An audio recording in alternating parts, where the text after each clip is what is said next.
All right. As we do start forward here, I do want to remind you that we're going to go through a couple of tight squeezes today. So we would ask you to keep your hands, feet, arms, legs, everything inside the tram while we're in motion. And also, we ask for you not to stand while we're running the tram. It does get a little bumpy sometimes as we go through. And to your left-hand side, when we make the turn, you'll see the midway area. This midway area doesn't look like a whole lot right now, but give it a few days before the race, and it's quite a happening area. It's actually where the Speed Channel sets up their remote broadcast areas from here to the left. All the trailers would be here with all the different souvenirs from drivers. There's also a lot of interactive games and areas over there. The U.S. Army sets up over there. There's a lot of adult beverages, as long as other food vendors that are there. It's quite a party area over there in the midway area. And also over here to the left, you'll see in just a second, see where it says Daytona there, those two tunnels. Those were the original tunnels put in back in 1959. Those tunnels run about 25 feet under turn 4 of the Speedway, about 250 feet inside. As you see, it's a pretty small area, basically just large enough to get a car or a small truck through. It existed for many, many years as the only way in and out of the Speedway when there was activity on the racetrack. But back in 2004, we did a renovation program so that we opened up another tunnel down in the turn 1 area. This tunnel goes 35 feet under the Speedway and runs about 500 feet. And because of 90 concrete archways they have there, it has about a 14-foot clearance. And the width of the tunnel itself is wide enough that we can put 2 semis, 2 haulers, 2 motorhomes in and out at the same time, giving us a lot more flexibility there in and out of the Speedway. As we head through this one tight squeeze here, we are fortunate today. There is a lot of activity normally on the Speedway, but today we're fortunate in the fact that we don't have any on-track activity for right now. So we're going to be able to take one lap around the Speedway itself. But before we do so, let's listen to the voice of NASCAR, Mr. Joe Moore. Hi everyone, I'm Joe Moore with MRN, the Motor Racing Network. I'm pleased to welcome all of you to Daytona International Speedway. It was back in 1959 that William Big Bill France opened the Speedway. The running of the first Daytona 500 on February 22nd that year represented the dream come true for him, the drivers, and race fans everywhere.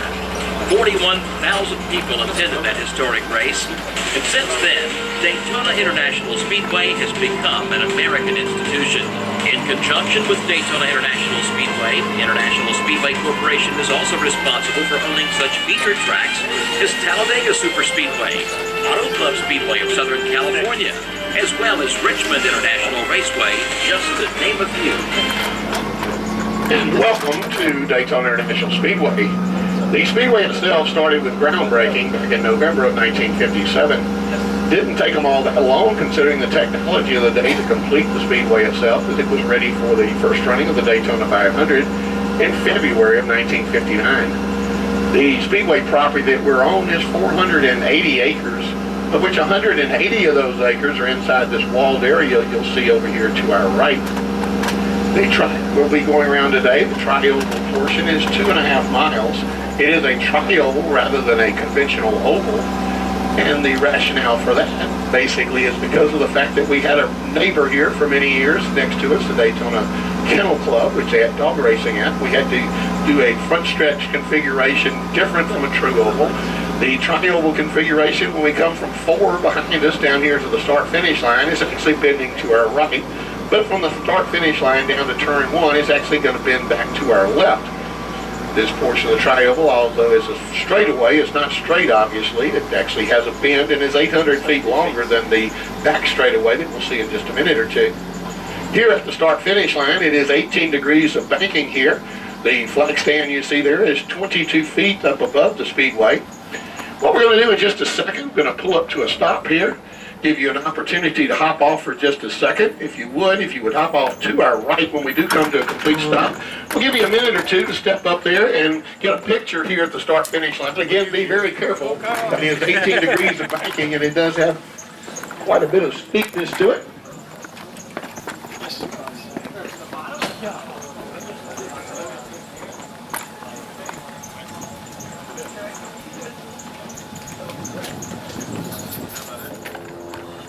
Yeah, we can take some photos of you guys. Yep, they signed. Hi, Mom. Wow. No dance down. We'll scan up from the line to give him a little bit of... That's hard to do. All right, as you see that 18 degrees of banking, as they say in the show business, you haven't seen nothing yet, because there's going to be a lot more steepness as we see down into the turns. The grass area here over to our left is used for multiple things. Basically, pre-race concerts are held there when they bring up a temporary stage and roll it up. That's where driver introductions would be held. Also in March, after the running in February of the races here for the NASCAR series, we use that for our motocross area. Actually come in on top of that grass and land tons and tons of dirt to make the motocross up, so we have the motocross races there. And back in the early 60s, it was actually used for a football field. Some of the high schools and one of the local colleges utilized that. They sat in the grandstands and watched the football games. The area over to the left, of course, is pit road, and you'll see behind pit road, you'll see an area we call the pit road patios. Of course, when they get closer to race time, the awnings will be up on top of it, and those metal boxes would have television sets in them, so they would be able to replay the race. They'd be able to watch it from a television broadcast point of view. Kind of a neat area up there, mostly corporations, but there are some individual suites that are available there. It gives you a pretty good view there of the front straightaway as well as pit road itself. Over here to our left, you'll see two roads that bend off. A smaller road over there by the wall, and then the grass area that separates the larger road there to our left. That is the entrance onto the infield course off of the 2.5-mile tri-oval we'll be going around. That, of course, is utilized for the Grand Am series, as well as motorcycles and go-karts.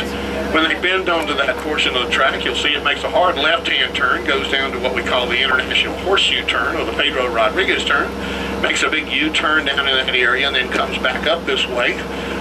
It's the only portion of flat speedway we basically have here, and again, it's used for road racing cars. You'll see one of those when we get down to Gatorade Victory Lane. And this area over to the left, this road coming off here to our left, that's where they would re-enter the 2.5-mile tri-oval from the infield course. When they do that, it adds a little more than a mile to the overall speedway, and it becomes a 3.56-mile road course. Again, it's utilized for the road racing cars more so, and not for the NASCAR series. NASCAR series is held out here on this big tri-oval over here to our right, which we're entering turn 1. The entrance from turn 1 to the exit of turn 2 is 2,600 feet, or just short of half a mile. As you can see, the banking's gone up dramatically. We're down at 31 degrees of banking over here to our right. And from the grass area to our left here, the apron to the top of the speedway is roughly about 44 feet high. So basically, you have drivers coming in here at 200 miles an hour, only a couple of inches apart, sometimes 2 and 3 wide, going into the equivalent of 4-story building angled at 31 degrees. You must actually be going 95 miles an hour in order to safely stay up on the banking. You can run a little slower, but if you do, you're always turning hard to the right as if you're going up a hill.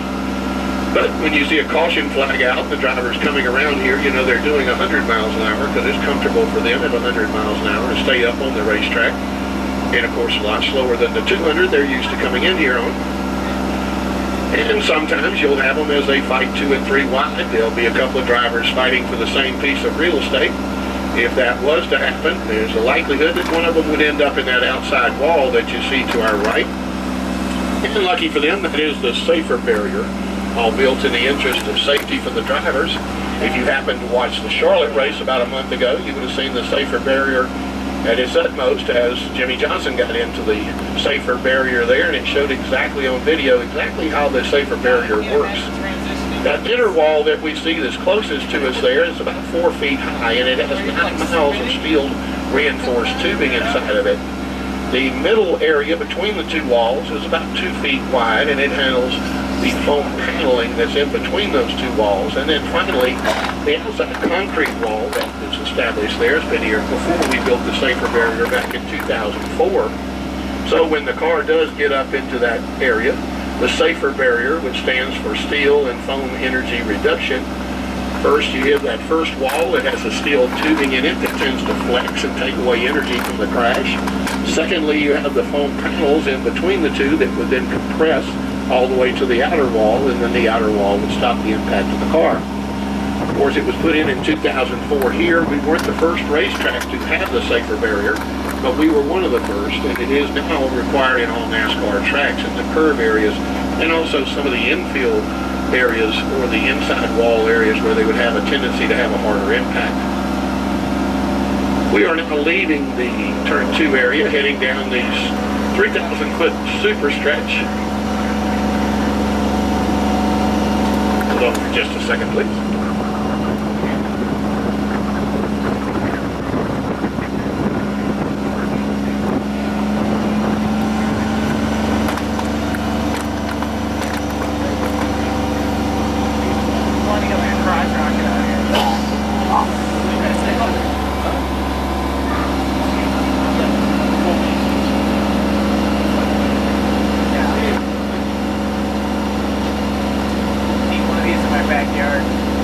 Sorry about that. Anyway, as we go down the 3,000-foot backstretch here, you can see it looks flat, but it's not. It's actually 3 degrees of banking here on the back straightaway. It's not really for speed as it is for the drainage of the racetrack, as it drains a lot better with the area being banked somewhat.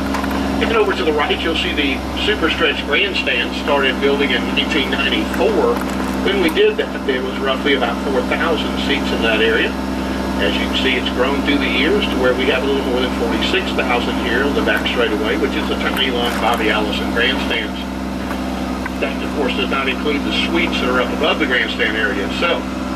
The grandstands over to our left, that is, of course, the front stretch grandstands. They run for 0.8 of a mile from the exit of turn 4 to the entrance of turn 1, and we can sit around 101,000 people in that front stretch when all the seats are full. So when all the seats are full, as they normally are for the Daytona 500 weekend, we can seat around 147,000 people here in the grandstand area. And of course, that doesn't include the suites that we have on either top of either grandstand or the competitors, nor the 8,000 employees we have usually working a Daytona 500 weekend. So we have somewhere around 200,000 people in these 180 acres inside this walled area. And they tell us that makes us one of the largest cities in the state of Florida, even if it only is for a day or two. We're going through the chicane area now of the Speedway. This is, of course, not used for the NASCAR series. It is used for the Grand Am series and the sports cars. And when they come down this area, basically it's a part of the road course. Those chicanes are part of road courses involvement. When they do come here, the reason and rationale really behind that was the fact that in the Grand Am series, especially of the Daytona prototype side, these cars were doing some 220 miles an hour down the backstretch, and they have such a low clearance level that they were actually bottoming out when they hit into turn 3. So in order to slow the speeds of the cars down somewhat down the backstretch, yet still have a wonderful form of racing for the Grand Am series, they end up putting that chicane in a number of years ago, and it's worked out to perfection over the last few years of road racing. We're almost at the end of the 3,000-foot backstretch, as you see. Going down into turns 3 and 4 now, which are identical to 1 and 2, 2,600 feet with 31 degrees of banking and roughly 44 feet high. But if you see over here to our right, you see that Sunoco sign over to our right there. If you look right in between those two signs, you'll see a couple of seats there. Not bad seats to watch a race at. There are 4 of those signs located around the Speedway. That happens to be turns 3. There are also one in turns 1, 2, and 4. And if you're sitting in those seats, you're actually a working official for that day, because they're responsible, in this case, for looking over turns 3 to make sure that there is no debris on the racetrack, whether it be parts off the car, or whether it be oil or gasoline that may have come out of the car. Anything such as that would impair the racing. They would call in to race control, alert them to that fact, and they would put out the caution flag. If that was to happen, they would go back to one of those 19 scoring loops, which one of them we're actually passing right down here to our right, and they would indicate that everybody would restart after they've put them under caution. Then they would take care of the situation and then restart the race. You may note, too, that we did pave this facility last year. We started early part of July, right after the Coke Zero 400, and we repaved it. We took all this asphalt out all the way down to the lime rock and dirt base that we'd had. First time we'd actually done that since we built the track back in 1959. We did repave the surface back in 1978, but we added 2 inches of asphalt to the existing surface But last year, we took it all the way down, took all this asphalt out, and went all the way to the Lime Rock base. You can imagine it was a pretty daunting task to pave these curves at 31 degrees of banking with the paving machines. So what we had to do was we took out that safer barrier you see to our right. We took out the catch fence as well as the lighting structure there on the outside. And by doing so, we put a bulldozer on the other side. We have a little rim road right on the other side of that concrete wall. They hooked up the bulldozer to the other side. It had an attachment that reached over the wall, hooked up to the paver. And then there was a conveyor belt that came all the way down to where we are, where the asphalt truck would sit. And all from the asphalt truck all the way to the bulldozers on the other side would move as one motion, consistently slow across this turn area. They actually had to do it in two sections, an upper section and a lower section. And they actually had to do 4 passes in order to lay the 7 inches of asphalt necessary to put down the racing surface. We did it in a wonderful fashion, so much that we finished ahead of time. We started in July, but we were done at the end of November, 1st of December area. It gave us plenty of time for practice and to prepare ourselves for the Daytona 500. It was a daunting task indeed. I'll tell you a little more about that in just a second, but if you look right to the right here, right in between the 2 yellow lines, you're going to see a little round metal head there. It's almost like a round metal sprinkler head there, you see, right between the 2 yellow lines. If you do watch this on television, certainly you do, you'll probably know what that is. That is the digger cam. That is a little remote control camera that's routed there into turn 4, where they can actually pop it up remote control wise and take pictures there of the racing as they come through turn 4. If anybody was to run over that camera, it would actually just go right down and pop right back up because it's spring loaded. But next time you watch the race and you see the digger cam, you'll know exactly where it's located. And we had very good weather also. In addition to that, to make sure that we went on schedule, we actually put an asphalt plant in the back straightaway, back behind that super stretch area. We had an asphalt plant located back there so they could bring it directly over here when it was necessary to do so, and we didn't have to wait for a commercial delivery. It was the equivalent of paving about 33 acres of property, and was done at a cost of $20 million. And of course, if you watch the racing lately, you see that it certainly changed it to a 2-car tandem session, which they've been working on to try to break that up a little bit. We had a practice session here about a month ago working on that aspect of the racetrack, but it did make for a wonderful form of racing. If you look over to the left there, you'll see that open garage area. Go behind that little smaller wall. That is the overflow area of the Sprint Cup garages that we have. We have a total of 74 of those garages. And behind the wall here to our left, the larger wall, that is the enclosed area. There's 44 enclosed garages there that would utilize themselves for the Sprint Cup cars during all the races here. Of course, 43 cars after qualifying make the field, so all of those would have an enclosed garage facility. Of course, you can see the skid pad that comes down to the wall here inside of turn 4, which we do have the safer barrier attached to. We just made one lap around the Speedway here. It took us about 20 minutes to do so. It took Bill Elliott a little over 42 seconds back in the mid-80s to set the record here at 210 miles an hour for an average speed. The pit road is 1,600 feet long, which is about 10 feet wider this year than last, because when we did the repaving, we did widen it a little bit. And you'll see the 43 pit stalls here to our left that are all concrete rather than asphalt. Of course, the reason for that, it gives them a little better grip when they do come in, and it's also a little easier to clean up any of the fluids that may spill, the gasoline or oil that may come in. The big black building there to our left, that is the Daytona 500 Club.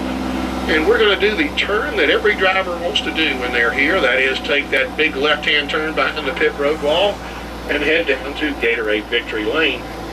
We're going to pull in here. There's going to be a photographer in here. There's also going to be an individual to give you some information about one of the Daytona prototype cars that is here inside the Victory Lane area. So when we do come to a stop, I would ask you to exit here to the left, and we'll get you in to Gatorade Victory Lane. Give you an opportunity to see all the things that will be happening here in Victory Lane.